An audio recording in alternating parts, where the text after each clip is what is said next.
All right, here we go with section 4 of chapter 3. There's the focus question.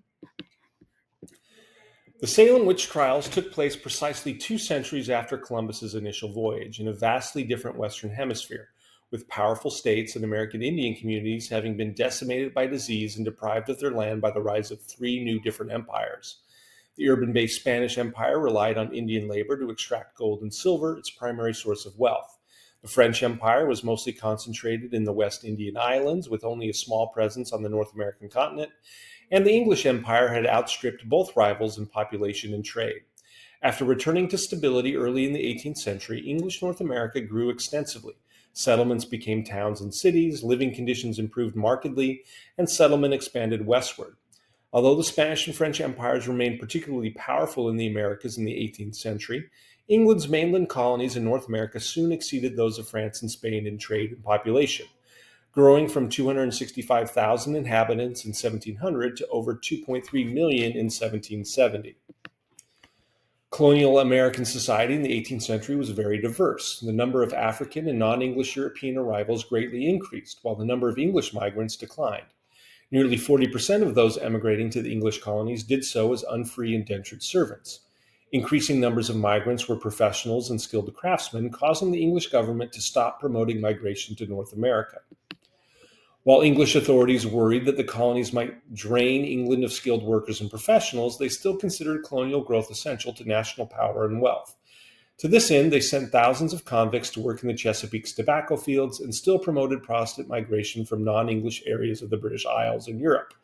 Many thousands came from Scotland and Northern Ireland, where many Scots, the Scots Irish, had settled as part of English colonization efforts. Adding significantly to the religious and socio-economic diversity of the areas to which they emigrated, these migrants greatly affected colonial society.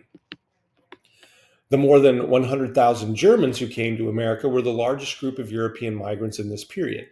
Many were members of the Catholic Church or small dissenting Protestant sects fleeing persecution, while others migrated to escape worsening economic conditions. Tending to settle in the frontier areas of New York, Pennsylvania, and the southern backcountry, Germans migrated as families and often as redemptioners, families of indentured servants working to pay back the costs of passage to America. While ethnic groups tended to live and worship in relatively homogeneous communities apart from each other, the American colonies, except for New England, were far more diverse than England. This was especially evident in the religious makeup of British America. In 1700, the colonies' churches were almost entirely Congregational and Anglican. But despite the colony's commitment to official churches everywhere except New Jersey, Rhode Island, and Pennsylvania, de facto religious toleration increasingly defined religious life.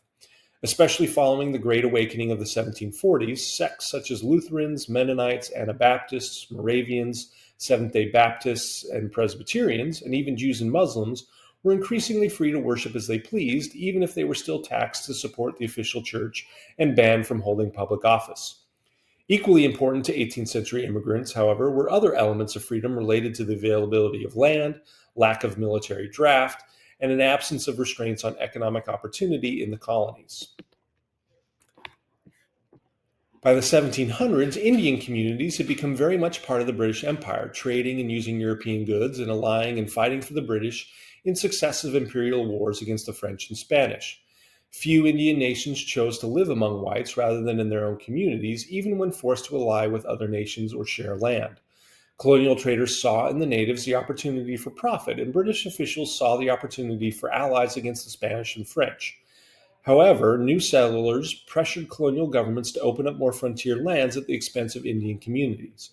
In Pennsylvania, mostly peaceful relations between the colonial government and Indians disintegrated as the new migrants often made fraudulent purchases, such as the infamous walking purchase, or attacked natives for their lands. By the mid 18th century, different regions of the British colonies had developed distinct economic and social orders. New England and frontier settlements and other colonies were characterized by families laboring on small farms, producing for local consumption. The frontier backcountry areas rapidly grew in population. In the older middle colonies of New York, New Jersey, and Pennsylvania, more farmers produced for commercial markets and used non family wage or slave labor. In the 1700s, Great Britain became the leading producer and trader of inexpensive consumer goods, such as colonial goods like coffee and tea, and manufactured goods like linen, metal, glassware, ceramics, and clothing. Trade knit together the British Empire in a system of Atlantic commerce, and the American colonies shared in this consumer revolution. Even modest farmers and artisans bought items such as books, ceramic plates, metal cutlery, and tea, which were once considered luxury goods. Britain's mainland colonies were almost entirely rural and agricultural, I should say, and only a very small percentage of the population lived in the small port cities of Boston, New York, Philadelphia, and Charleston. In 1770, Philadelphia's 30,000 inhabitants made it the largest city in British North America. These cities were primarily centers of trade and exchange and were inhabited by growing numbers of merchants, artisans, or skilled craftsmen, and the poor.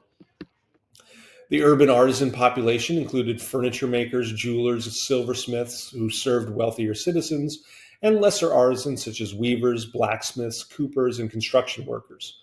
The typical master artisan owned his own tools and worked in a small workshop off in his home, assisted by family members and young journeymen and apprentices learning the trade. The artisan survived by his skill, which gave him more economic independence and freedom than to unskilled laborers. Most craftsmen had a reasonable chance of becoming a master in their lifetime, and their careers often reflected the opportunities colonial cities offered to skilled men of diverse ethnic and religious backgrounds. The Atlantic Ocean was not so much a barrier as a highway, linking communities and economies within and between empires. Sugar, tobacco, and other products of the Americas were marketed in Europe. London bankers financed the slave trade between Africa and Portuguese Brazil, and Spain spent its gold and silver importing goods from other countries. As trade expanded, the British colonies in the Americas became the major overseas market for British manufactured goods.